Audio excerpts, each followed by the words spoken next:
Ooh, this bat. This bat was nearly the death of me a couple of times. John at Batflip BP sent this out to me way too far back to even mention. And I was kind of looking forward to hitting this thing. The One Piece stuff has kind of been the rave, and we just hit the One Piece USSSA Primo and had a lot of fun swinging it. And I've always been kind of a dual stamp junkie, wanting to see what the good dual stamps are, because there are good dual stamp bats out there. So I was like, oh, cool. Maybe an opportunity to swing that, especially after our good experience with the U-Trip Primo. And I filmed this bat twice and was going to be a third time, but life just didn't allow it. And I kind of actually forgot about it. I sit in the back of the closet because it had taken me so long to do the first two times, not be content with it, and then just losing track of time and didn't get the third done. I got to get this out. It's going to be a revolving cycle. But I was really looking forward to hitting this thing, and I want to give a huge thanks to John for being patient with me and kind of understanding sometimes life just happens on top of frustrating bats happen. If you haven't seen his video on this bat, be sure and go check it out. He looked like he had a lot of fun swinging it. He was able to get some pretty decent performance out of it. And it's not that we weren't. It was the fact that it was just so inconsistent, which was kind of interesting because a 13.5-inch barrel combined with a one piece can provide somewhat of a stiffer feel from things, just from the aspect of there's going to have to be some rigidity in the bat somewhere. If you got a lot of barrel, then you're usually sacrificing some handle, which means you're going to have a pretty rigid handle. This is all just my theory, but hitting the 52s, it did okay. It wasn't like game-changing or anything like that, and I do think that the second time that we filmed this, where it was on this shorter field, which is like 285 all the way around, it was definitely something that was maybe a little deceiving because of the shorter fences, but even still, like, we hit a few balls that we knew were hit pretty good. But you would hit the few that you felt like were hit pretty good, and then you hit a few that were just kind of like, oh. It's like a 13.5-inch barrel. I didn't expect a huge sweet spot out of it, just because dual stamps can get funky sometimes when it comes to that. But it was like an on-off switch, and you couldn't find where to hit it. And it wasn't from like a lack of feedback. It was just a matter of not figuring out how to be consistent with the bat. The first time I filmed it did not go well. The second time was a little bit better, as you're seeing here, where we hit these 52s just to kind of get started with things. Then we move into the hard stuff, and the feedback was okay with the 52s, so we expected it to maybe kind of compress a little bit with the hard stuff, but it was kind of interesting. And this is where I really will die on the hill of 52s, rely more on how they're hit than what they're hit with, because this bat legitimately hit 52s better than the hard stuff, and it was simply because the bat was just so freaking stiff that the barrel wouldn't compress. And like, I know there's people. Let me backtrack here, because I know there's people that say that 52s need a really stiff bat to hit. To hit well, this, that, whatever. Like, I'm telling you, it doesn't matter. You can hit a 52 with something like an Easton Hammer. Or you can hit a 52 with something like one of the old combats that would compress super crazy, get super soft barrel feedback, or even a senior bat. It's going to jump. It's all in how you hit it. But this was the first time that, like, you could almost see like a legitimate difference in performance going from the 52s to the 44s, unless you hit this one spot on the barrel with the hard ball, and then you saw it jump.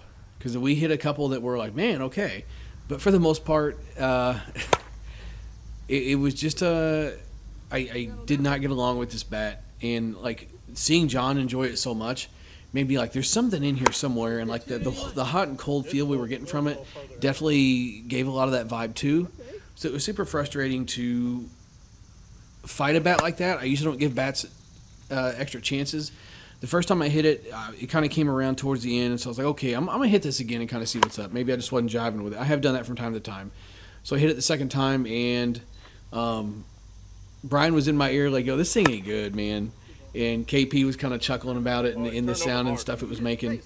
Yeah. Sound in 52s is going to be something that's just a confidence thing. But when we started hitting the hard balls, it was just like, oh man, especially after the bat that we had hit, and comparing this with the One Piece Primo, which I do have a handful of clips of.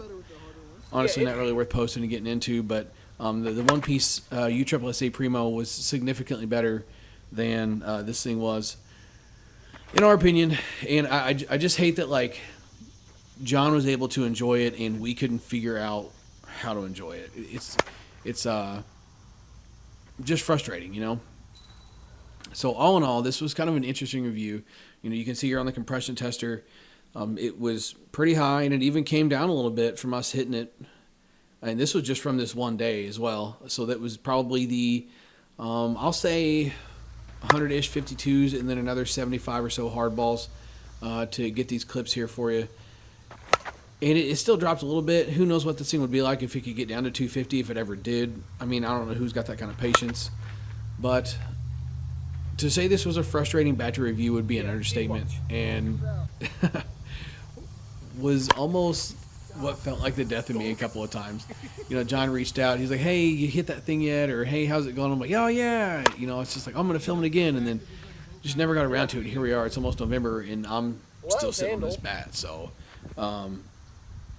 John, thank you for sending this thing out so we could get a review on it. Thank you for being patient with me. And kind of understand that sometimes that stuff happens. And also, thanks to Brian and KP for sticking it out and hitting this thing with me. As much as they were like not feeling it, they sometimes it's just the crappy part of the job. Not every bat you hit's going to be a fun one. And I will say that the 240s this year have been a really nice change of pace. Like the 240 technology has definitely gotten to the point that any other bat, that's over. The bats are getting good again to the point that like every bat is good again. Kind of like we were with the 220s for a while, where that's my favorite. It was just a matter of pick and choose your specs from your manufacturer because every company made a good bat. We're kind of getting back to that with the U-Trip bats. So we've hit a lot of good bats this year. So to have one that was just this underwhelming, and two, I was excited to swing it and it just didn't work out. It was definitely frustrating. But sometimes that's bat reviews in a nutshell. You can't have fun swinging them all, and I don't like doing these reviews because it does seem like I'm like bashing or slanderous or things like that, and I'm not trying to be. It's just this bat is not it. It's stiff. The big barrel wasn't really all that forgiving for being a big barrel. The loading was okay. It's a 13.5-inch barrel with a half-ounce of end load. The swing weight was all right. If you hit nothing but 52s all the time, this might be a play. You know, if you hit 52s in one ASA league and then hit 52s in a U-Trip league, you could get by with this thing. But not going to be on my recommended list for sure. So, Rambletron, kind of out of the way here. Thanks for kind of sitting through this whole thing and listening to it. And if you haven't checked out John's video or John's channel, I don't know what you're doing with your life. He's got a lot of good content on there. Super good dude. Swings the absolute crap out of whatever bat he's got in his hands. So be sure to go check his channel out. Thanks for checking out this channel and this video. Swing hard in case you hit it. BP Hero. Catch you next time.